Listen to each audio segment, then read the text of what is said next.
Bienvenido amigos y hermanos que nos acompañan una vez más para estudiar la lección número 11. Nos acompaña el profesor Luis Caldera y quien les habla Alexis González.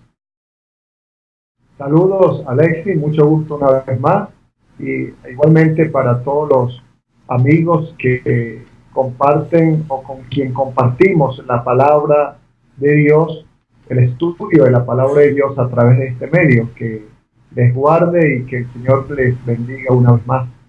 Luis, hemos llegado a Segunda de Tesalonicenses. Aquí Pablo ve la necesidad de escribir una carta más. El comentario nos menciona que se encontraban los tres juntos, Timoteo, Silas, a quien él también llama Silvano, y él, y esto prueba que fue poco el tiempo que pasó entre la vez que él escribió la primera vez y la segunda. Y me preguntaba yo, ¿qué razones tuvo Pablo para volver a escribirle a los tesalonicenses? ¿Qué había pasado con la primera carta que pareciera no haber sido suficiente y vuelve a hacerlo esta segunda vez? Sí. Considero que precisamente como tú lo mencionas, Alexis, no era suficiente todavía las instrucciones de Pablo a través de la primera carta, viéndose en la necesidad de escribirle a estos hermanos todavía en este proceso de crecimiento espiritual, de consolidación espiritual, nuevos mensajes que son redactados en una segunda carta, como es la que se estudia en esta oportunidad. Una carta que contempla 3 capítulos, tal como están divididos, donde un primer capítulo que corresponde a lo que vamos a estudiar en esta oportunidad es un capítulo donde Pablo una vez más transmite un mensaje de ánimo, de felicitaciones, de alegría, pudiéramos verlo de esa forma. Y 2 capítulos, específicamente el 2 y el 3, donde ya Pablo cambia, diríamos, el mensaje con un contenido ya de exhortación, de corrección y de clarificación de algunas cosas, de clarificar algunas cosas que parece ser que los hermanos de la iglesia de Tesalonicense no habían comprendido de manera adecuada. De tal forma que Pablo se ve en la necesidad nuevamente pues de explicar, de clarificar lo que ellos no habían interpretado de la forma adecuada desde el punto de vista teológico en este caso. Así es, el título de la lección es Promesa a los perseguidos. Y él empieza el capítulo primero de la segunda epístola de Tesalonicenses con un saludo, que la lección ve la diferencia entre el primer epístola y la segunda, donde él incluye la palabra nuestro Padre Celestial. En el primero no lo hizo, en esta vez lo hizo, y me imagino porque entendía que ya le hablaba a hijos de Dios, él le estaba hablando a sus hermanos en la fe, por eso muestra este vínculo, ¿no?, entre padre e hijo. Sí, y hay algo más también que se une, tal como lo explica el autor de la lección.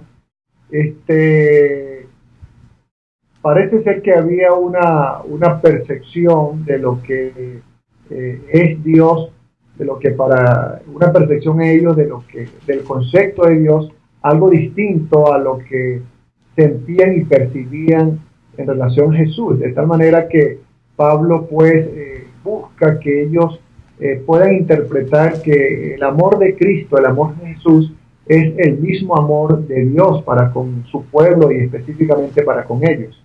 Ahora, Pablo introduce rápidamente el tema de ser agradecidos en el momento de la tribulación.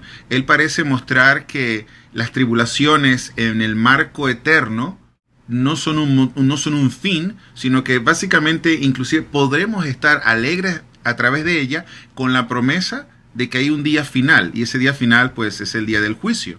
Entonces voy a leer el versículo 3 donde él dice, debemos siempre dar gracias a Dios por vosotros, hermanos, como es digno, por cuanto vuestra fe va creciendo y el amor de todos y cada uno de vosotros abunda para con los demás. Entonces, él reconoce el desarrollo que han tenido ellos en la fe y va de alguna forma alineando la idea, posteriormente en los siguientes versículos, sobre la actitud de estar agradecidos siempre.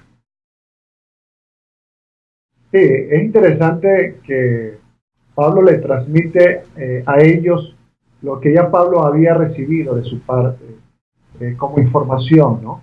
Y le llena de gozo.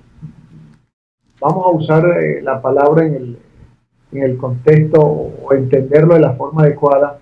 Pablo se jacta, algo así, cuando él expone en el versículo número 4, nos gloriamos, se llenan de alegría, se llenan de gozo al ver cómo la fe de estos hermanos había continuado e iba creciendo, pero no únicamente el crecimiento de la fe, sino otro aspecto que Pablo en la primera carta, como lo vimos en el estudio de las lecciones pasadas, siempre estuvo haciendo mención, que era el amor, que era la fraternidad entre los hermanos. Y esto también Pablo pudo percibir que había continuado consolidándose, ¿no? Y le agrega otro elemento que también por la cual Pablo se contenta y le transmite estas palabras de alegría, como es la paciencia, ¿no? La paciencia que les permitía a ellos, sobre la base de la fe, sobre la base del amor entre ellos, de la fraternidad, la paciencia les permitía a ellos estar soportando diversas tribulaciones, persecuciones y diversas pruebas. Ahora, eso lo dice en el versículo 4. Pablo había experimentado en carne propia las atribulaciones, las persecuciones, y él dio ejemplo. Acordémonos cuál fue la actitud de él en Filipos cuando estuvo encarcelado, de que él podía lograr seguir teniendo el agradecimiento a Dios por lo que Dios ha hecho en su vida, por lo que él es, a través de las circunstancias que él estuviese pasando. Entonces, él reconoce que ser cristiano también conlleva enfrentarse desafíos, situaciones difíciles, y él anima a los tesalonicenses a ser agradecidos, a mantenerse en una actitud de reconocer que todo está bajo un plan celestial y que es parte de la vida de cristiano, ¿no? Sí, por supuesto, ¿no? Es parte de las vivencias y experiencias que como cristianos nos toca vivir mientras estemos en este mundo, ¿no? Y esa paciencia, esa fe bien fortalecida cada vez más en estos hermanos, llenaba de emoción, de mucha alegría a Pablo, porque consideraba que eran aspectos fundamentales para poder soportar el sufrimiento, las pruebas, las tribulaciones que estaban y debían seguramente enfrentar. Situación similar para con nosotros también. Como pueblo de Dios debemos estar bien fundamentados en nuestra fe, bien fundamentados en las manos y en el poder de Dios para poder nosotros poder enfrentar una gran diversidad de pruebas. Aquí hablamos o se habla de estas pruebas en un contexto de personas pues que confrontaban con estos hermanos en función o en relación a su fe, con respecto a la nueva fe que ellos estaban acariciando, en que ellos estaban caminando. Y siempre pues lógicamente hubo, por lo que entendemos en el análisis, obstáculos, hubo quienes no les agradaba que estos hermanos pudieran estar compartiendo y creciendo en la fe, aceptando a Cristo como Salvador. Y llevándolo al contexto o al momento nuestro, esto nos puede servir como aliciente, como esperanza para fortalecer nuestra fe y avanzar, que tal como lo seguimos estudiando en los versículos 5 y 6, hay esperanza, una gran esperanza para quienes con la ayuda y por la gracia de Dios soportemos cualquier momento de sufrimiento o de angustia o de persecución que nos toque vivir. Claro. La verdad que Pablo fue un ejemplo con respecto a esta enseñanza, y lo bueno es que Pablo nos muestra en este capítulo que hay un fin a este sufrimiento. Ahora, deja muy bien en claro en ese versículo, Luis, que para poder soportar las tribulaciones y aflicciones de esta vida se requiere tener fe, se requiere tener paciencia. Son dos virtudes de un cristiano verdadero. Son dos virtudes que él tenía, y por eso entonces él animaba a que ellos también participaran al ser hombres y mujeres de fe y paciente. Y luego él menciona que hay un día donde todas estas aflicciones terminarán. Hay un día donde el Señor, nuestro Señor, será justo y no dejará que sus hijos pasen más por aflicciones, y él dará un cese, un término a estas tribulaciones, y ese es el día del juicio. Ese es un día de victoria, eso es un día de alegría, si se quiere, porque el pecado, lo que nos persigue, terminará y terminará para siempre. Sí, sin duda alguna, reiteramos lo importante que es el estar en la fe bien fortalecido, y la fe nos lleva a tener paciencia. Yo creo que no llegaríamos a tener la paciencia para soportar si no tenemos la fe como soporte, diríamos, ¿no? Así que lo que tú mencionas, Alexis, es totalmente cierto, ¿no? Ahora bien, fíjate que sería saludable reflexionar en lo siguiente, ¿no? Cuando hablamos de sufrimiento, aquí de verdad que estamos hablando de sufrimiento sobre todo como una señal en los últimos días, que sin duda alguna nos tocará tal vez a nosotros o a otros miembros de la familia del pueblo de Dios pasar por pruebas difíciles. Sin embargo, creo que para las pruebas que ahora mismo nos toca pasar, como es el dolor, como es el momento de cualquier sufrimiento, sin duda alguna la fe y la paciencia son ingredientes fundamentales que como cristianos debemos atesorar y hacer parte de nosotros. No únicamente para las pruebas del tiempo del fin, sino llegar a tocar vivirlas. No creo que para las pruebas cotidianas que nos toca sufrir, que nos toca enfrentar, es necesario, es fundamental. Y únicamente pudiéramos salir victoriosos, considero yo, si estamos bien fortalecidos en la fe y confiados en la gracia de Dios. Claro, la promesa que hay en este capítulo es de que estas aflicciones terminarán con ese día donde el Señor muestre su justicia. Yo encontré en Hebreos 13:5, hay una promesa que podemos afirmarnos a ellas mientras ese día del juicio llega, donde Dios dice, no te dejaré ni te desampararé.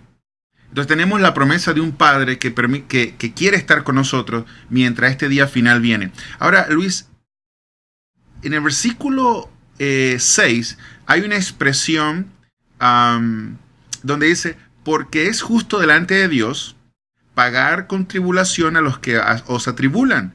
Y el versículo 7 dice, y a vosotros que sois atribulados, daros reposos con nosotros. Entonces ya Dios muestra, por causa del pecado, dos grupos, dos distinciones, dos recompensas inclusive. Muestra el contraste que hay entre estas dos retribuciones. Para unos hay castigo por no aceptar este amor que el Señor quiere dar a todos, y para otros hay reposo, no más tribulaciones. Y esto es parte del mensaje de Pablo. Sí, sin duda alguna vemos que el juicio de Dios pone las cosas en su orden y en su debido lugar. Así es. Un destino o una situación que le tocará vivir a quienes rechazaron la invitación que el Señor ahora mismo le está haciendo a cada ser humano, a que lo acepte como Salvador, a que en vez de ser un instrumento del enemigo, pueda ser pues más bien un miembro de la gran familia celestial desde ahora mismo. Y habrá un resultado o una consecuencia para cada uno de los dos grupos. Para los justos, lógicamente, como tú lo has leído en el versículo número 6, hay esa esperanza de gloria. Pero también para los impíos, para los que triste y lamentablemente no aceptaron la invitación de Dios, habrá fuego y destrucción eterna.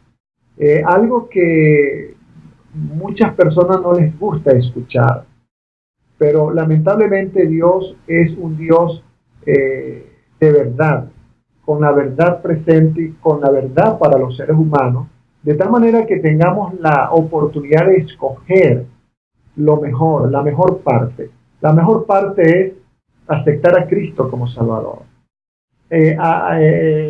Hacer nuestra esa gracia divina que nos llena y nos da esperanza de que en ese momento próximo, como lo vimos en estudios pasados, cuando el Señor venga, estemos incluidos en el grupo que el Señor vendrá a buscar y ascenderá para vivir con Él por toda la eternidad. Ahora bien, el que rechace esa invitación, como lo expresa, se lo comunica Pablo a estos hermanos en el versículo 6, versículo 7, habrá consecuencias tristes, lamentables, dolorosas y, peor aún, la destrucción y la muerte eterna para aquel impío, para aquel ser humano que no haya aceptado lo que Dios quiere, pues, y está ofreciéndonos ahora mismo para felicidad de todos nosotros. Estuve hoy escuchando una meditación donde el pastor decía que conocer no es suficiente, es obedecer. Entonces nosotros estamos escudriñando su palabra. El conocer estas verdades requiere que esté acompañado por obedecer. ¿Y qué es obedecer? Aceptar al Señor Jesús como nuestro Salvador. Ser fiel y obediente a Él según sus preceptos hasta lo último de nuestros días. Y como tú decías, con consecuencias eternas. Ahora, Luis, toda esta enseñanza, este ánimo que Él da, esta realización de que podemos y que desearíamos estar felices, agradecidos a través de las tribulaciones, porque hay un día final. Hay un día donde nuestro Padre nos va a redimir y los problemas cesarán. Va direccionado con aquel día, el día del encuentro, el día de la redención. Todo, y eso es maravilloso en la forma como escribe Pablo, porque todo Pablo lo direcciona a aquel día de gloria. Eso me parece bastante interesante. Y así termina el primer capítulo. Sí, es correcto. Así terminan los últimos versículos del primer capítulo, versículos 10, 11 y 12 más o menos. Y es lo espectacular, pues. Es ese gran momento luego de que Dios haya sido justo y haya habido el juicio, ver al Señor Jesús venir en gloria. Donde glorificaremos al Señor Jesús, donde Él y nosotros seremos glorificados.